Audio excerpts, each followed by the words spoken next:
This is the new RayNeo Air 2. I think the best way to explain these glasses has been, they look and feel like you're wearing regular sunglasses, but they're actually displays. So when you look through it, you'll see a huge TV screen in front of you. Now, if you've been following my journey, you'll know that I'm an enthusiast when it comes to smart glasses. I use them almost daily for my evening gaming sessions on my trusty Nintendo Switch or to binge watch my favorite YouTubers.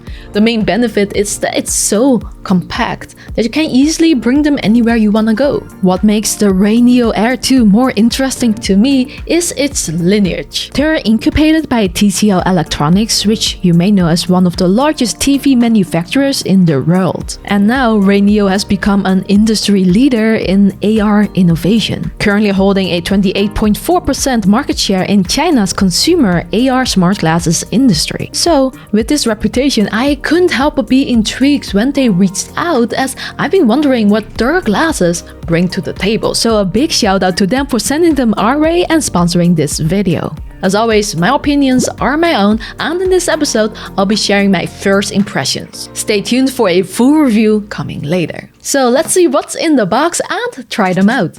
Inside the minimalist box, you'll find the RayNeo Air 2 glasses, a prescription lens frame, a protective carrying case, a cleaning cloth, a USB-C to USB-C data cable, and of course, the user manual. Now, the RayNeo Air 2 boasts significant improvements over its predecessor. A larger screen that mimics a 201-inch display at 6 meters, enhanced visual quality, optimized for outdoor use, a higher refresh rate of 120 Hz, a lighter and more ergonomic design, and improved audio quality. Now, I haven't personally tried the previous generation, but I can share my experience with this model. The first thing I notice is its sleek, shiny, hard plastic front that mirrors the appearance of regular sunglasses. How do I look? This design choice not only adds style, but also serves a practical purpose by blocking some external light, ensuring the screens remain visible even in bright conditions. Now, we don't get a lot of sun here in Holland in autumn, so I couldn't test it with really bright sunlight, but it does its job outside. It's not completely dark, by the way. When you wear them with the displays off, you can still see through them and be aware of your surroundings. However, it is sufficiently dim that I would not recommend walking around with them on. Though they're larger and slightly heavier than typical eyewear, weighing around 76 grams or 2.7 ounces, they're surprisingly comfortable. There is something different from its competitors, and that is the adjustable nosepad, which offers 3 fixed positions to suit various nose shapes. This beats the hassle of dealing with multiple nose pieces that often gets misplaced. Guilty. They're quite soft too, as it has air cushions in them. There's also an interesting 9-level adjustment of the glasses' temples to help find a better fit for most faces. The other side reveals the magic. It's the same birdbath optics as seen in other glasses. Inside are 2 micro OLED displays in the glasses with a resolution of 1920x1080 in 2D and 3840x1080 in 3D.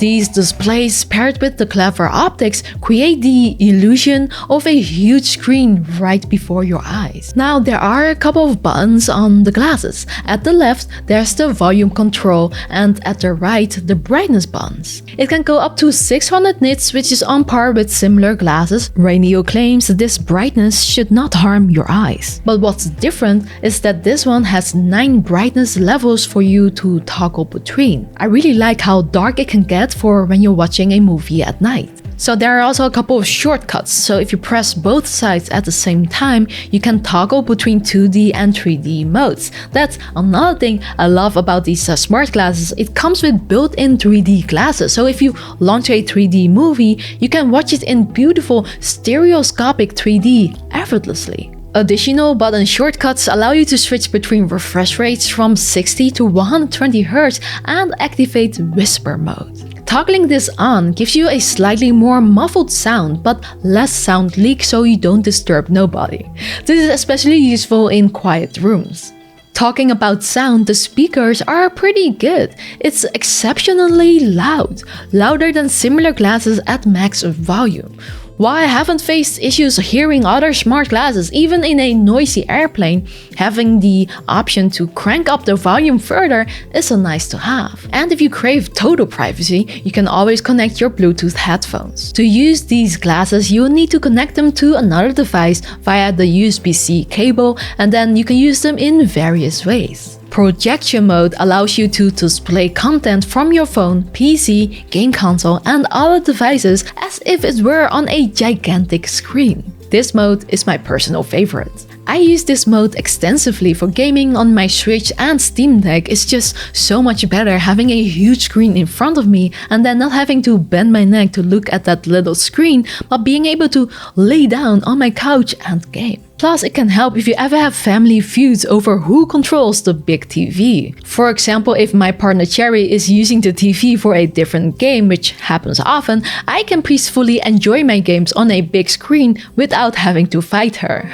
But note that some consoles like the Switch may require an additional adapter to function since devices need to support USB-C DisplayPort for it to work. For devices that don't have this port, RayNeo has a solution in the form of a portable dock, which you can buy separately. It supports 1080p HD quality output, a direct connection between the Switch and glasses, and can charge the Switch at the same time, which not all adapters can do. There's also an adapter available built for iOS and devices that don't support DisplayPort. Make sure to look out for a compatibility list before you get it though. I also use projection mode for watching movies and YouTube videos, usually when I'm away from the TV, like when I'm eating at the dinner table or lying in bed. Being able to not miss anything while eating my food is awesome, plus the comfort of lying down while watching content is just unmatched. These glasses, like the others, can also enter XR mode, offering a fresh 3D space system experience.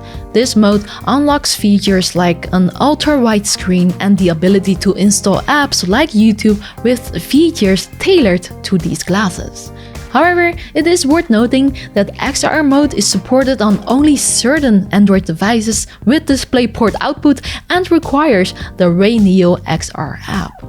The third application I like to use involves pairing these glasses with a laptop. RayNeo Software allows you to create up to 6 windows and position them wherever you like. Imagine doing this in a cafe. It's not only better for your posture, but also feels super futuristic, like Minority Report style, and no one will even notice it. I have to note that the software is early still, but I think it has high potential, and I hope RayNeo will keep updating it. Now, not every smart glasses have these kind of software, so it's great that they have it. But yes, I know what you're thinking, this is great and all, but what does it look like? Well, the display impresses with a broad color gamut, delivering rich, vibrant colors and strong contrasts. In the mobile app, you can even adjust the screen color to your liking, which I haven't seen before in other glasses. However, it's important to note that the clarity isn't edge to edge. There is some blurriness and chromatic aberration at the edges. Additionally, there's a sweet spot where everything appears sharpest in the center, and it might take some time and adjustments to the nosepad and temples to find that perfect position. This isn't much of a problem when watching movies or playing games, but when reading, the blurriness could become apparent. Being able to set the refresh rate to 120Hz is awesome though. I haven't been able to use it a lot as I don't have many devices that support it, but it works with my laptop and the difference is night and day. I can tell when I'm moving my head because the screen follows my eyes, and when I set it to 120Hz, moving my head makes everything look much smoother and noticeably sharper. For gamers, it gives a better visual experience. The field of view is approximately 46 degrees, similar to other glasses, and that generally feels like you're gazing at a massive screen, but you will still see the edges. Honestly, these glasses aren't that different from the others out there. They do the same thing and the performance is also almost the same, except these are a little bit cheaper. I am going to spend more time with these and comparing them with others soon, so stay tuned for that video in the near future.